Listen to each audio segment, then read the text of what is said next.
cepat Bandung-Jakarta itu juga tersendat, kemudian biaya membengkak yang tadinya tidak APBN akan jadi ke APBN. Nah, apakah itu pengawasnya orang Indonesia? Pembangunan-pembangunan seperti itu, atau juga itu sudah orang asing?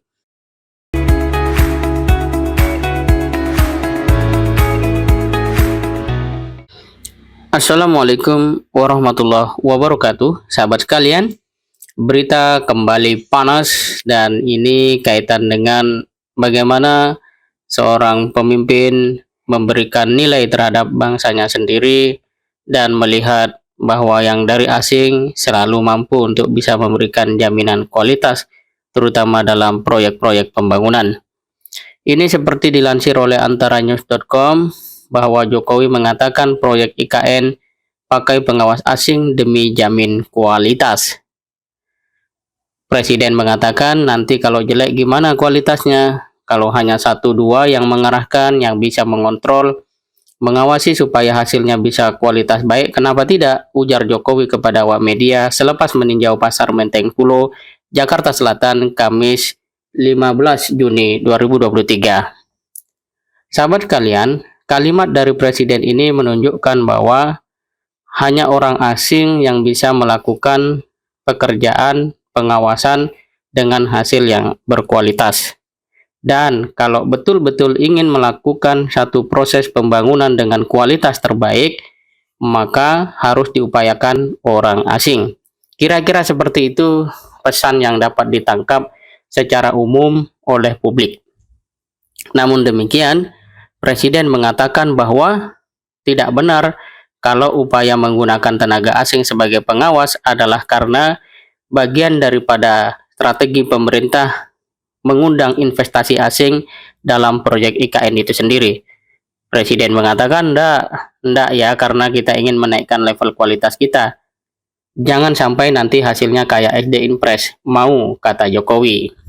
Sahabat kalian, kita kembali harus menangkap ada pesan bahwa untuk bisa naik level kualitas bangsa ini, maka kita harus sekali lagi menggunakan tenaga asing.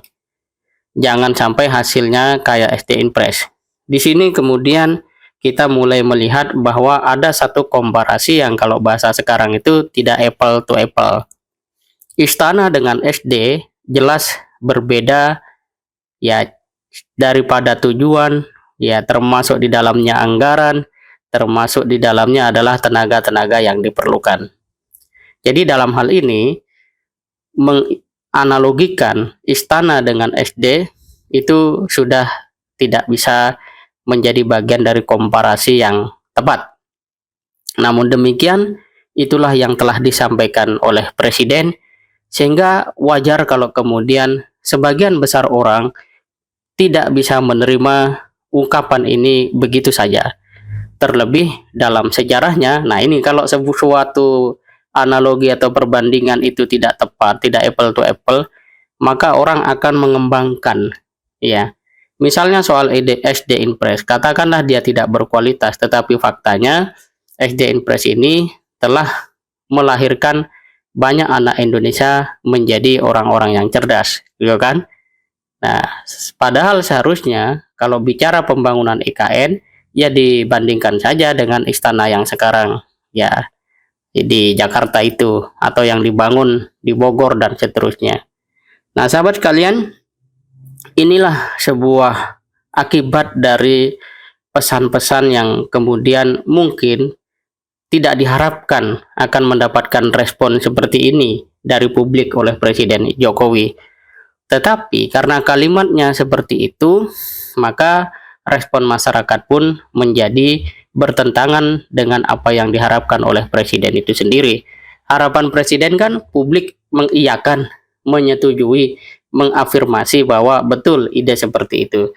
Tetapi karena pertama beliau adalah seorang presiden, kedua adalah IKN itu memang sejak awal mendapat sorotan, dan ketiga menyebut SD Impres, semakin sulitlah kemudian publik untuk bisa dalam tanda kutip setuju dengan pandangan Presiden ini. Terlebih saat ini masyarakat dengan adanya internet yang belakangan disebut sebagai netizen mulai memiliki kemampuan nalar kritis yang mumpuni. Seperti yang dikutip oleh kilat.com, beberapa komentar dari netizen, ada yang mengatakan bahwa nanti baru ada menteri-menteri berbicara dengan hal yang sama agar terlihat meyakinkan. Padahal ada udang di balik batu. Kita lihat episode selanjutnya, tulis akun @ruli dan seterusnya. Kemudian ada yang mengatakan bahwa emangnya anak bangsa tidak ada yang hebat dan cerdas sampai-sampai menggunakan tenaga asing untuk pengawasan pembangunan IKN. Mbok yo mikir toh Pak, tulis akun @devan_andreas. Sahabat sekalian, ini menunjukkan bahwa ada sebuah teknik komunikasi yang tidak berjalan dengan baik kaitan dengan mengapa keputusan-keputusan yang diambil cenderung tidak memenuhi atau selaras dengan aspirasi rakyat, dan sebagai seorang pemimpin mengapa tidak kemudian mengambil satu kebijakan yang dapat membanggakan rakyat Indonesia. Toh nama ibu kotanya aja ibu kota negara Nusantara ya, ibu kota Nusantara, dan itu akan ada di Indonesia. Bukankah secara idealisme jauh lebih baik menggunakan tenaga-tenaga Indonesia untuk selanjutnya itu menjadi satu karya monumental anak negeri? Bukankah ini akan satu legasi besar yang akan dihadirkan oleh Presiden Jokowi jika hal itu terjadi misalnya ya? Dan kenapa idealisme ini justru tidak hadir? Merespon hal tersebut, Said Didu juga memberikan cuitan di Twitternya.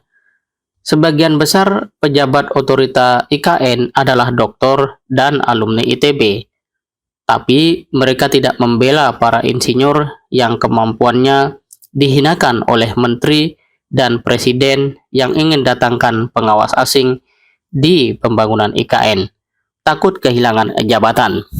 Sahabat sekalian, dari ungkapan Said Didu ini kita bisa melihat bahwa seharusnya pihak-pihak yang berada di sektor atau sekitar pembangunan IKN juga bisa memberikan masukan yang konstruktif kepada Presiden, sehingga pikiran-pikiran yang seperti tadi itu bisa dieliminir.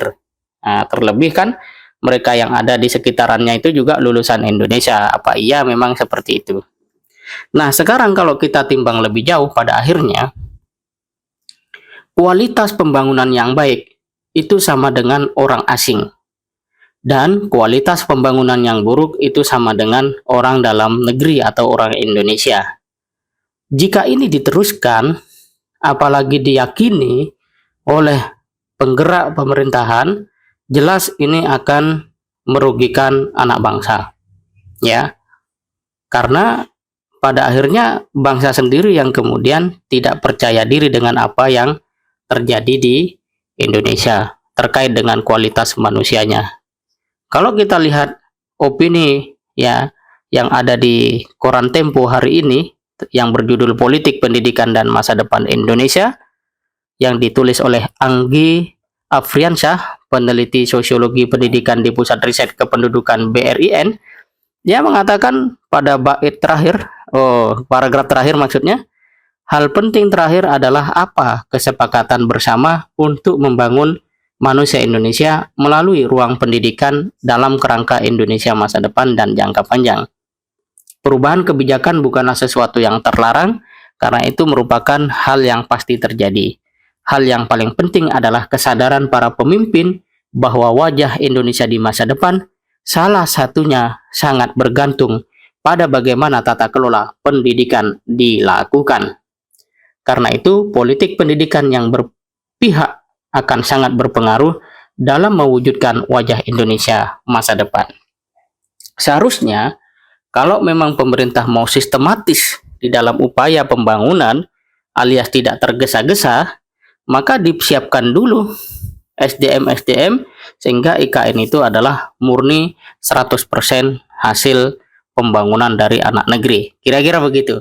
Ada mungkin ya membutuhkan tenaga asing tapi tidak pada level-level yang sangat menentukan apalagi dibanggakan begitu ya.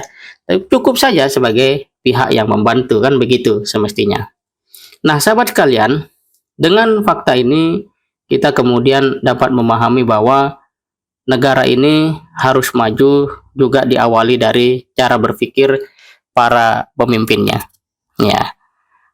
Seharusnya kalau memang betul mereka melihat bahwa bangsa ini belum bisa unggul di dalam membangun, ya bagaimana dalam negeri itu bisa berkualitas? Benahi pendidikan kalau kata tadi ya, seorang penulis di koran Tempo tadi opininya. Kemudian jangan buru-buru. Kenapa harus buru-buru? Toh pada akhirnya publik juga melihat Mandalika misalnya sudah dibangun, hasilnya utang triliunan, ya. Kemudian kereta cepat Bandung-Jakarta itu juga tersendat. Kemudian biaya membengkak yang tadinya tidak APBN akan jadi ke APBN. Nah, apakah itu pengawasnya orang Indonesia? Pembangunan-pembangunan seperti itu atau juga itu sudah orang asing? Kita tidak tahu. Tetapi fakta-fakta itu cukup untuk membuat kita melakukan sebuah upaya memahami apa yang sebenarnya terjadi. Dan yang terakhir, apakah benar pemerintah dalam hal ini betul-betul telah mencari orang Indonesia ya yang sekian banyak ini untuk bisa membangun ini dan hasilnya tidak ada? Atau seperti pertanyaan wartawan kepada presiden, adalah itu bagian dari strategi atau konsekuensi karena mengundang investor asing? Disinilah kita perlu ketajaman dan kejujuran seorang pemimpin, bahkan kemampuannya untuk mendongkrak superioritas bangsa Indonesia. Semoga bermanfaat. Assalamualaikum warahmatullahi wabarakatuh.